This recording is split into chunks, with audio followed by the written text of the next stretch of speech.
हला हलाहुनी अवताराला विष दिले मी, सुपारी मधुनी दयाळा, सुपारी मधुनी किती धुने धुनार प्रभू मी माझ्या जीवनाचे,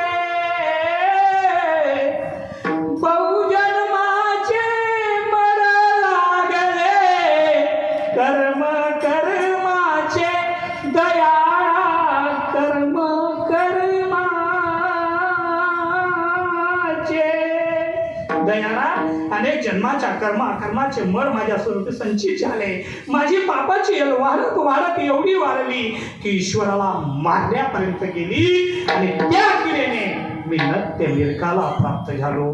जीव जर थोडीशी अविधी करतो त्याची अविधी वाढत जाते. म्हणून कुठेतरी आपल्याकडून साधू संतांचा अपमान होत नसेल ना, साधू संतांचा अपमान झाला तर ईश्वर हननापर्यंत तो दोष जातो. म्हणून वास्तविकाच्या नामधारकाच्या साधू संतांच्या कदाचित आपल्याकडून काही अपमान झाला तर प्रसव त्यांच्याकडून मोडून घेतला तर त्याच्यावर उरी आहे सज्जन हो. आणि मग पुतनेने माता यशोदामध्ये गेल्यानंतर स्तनाला देवाला लावलं. देव होता तो, त्याने अगोदर ईश ओढलं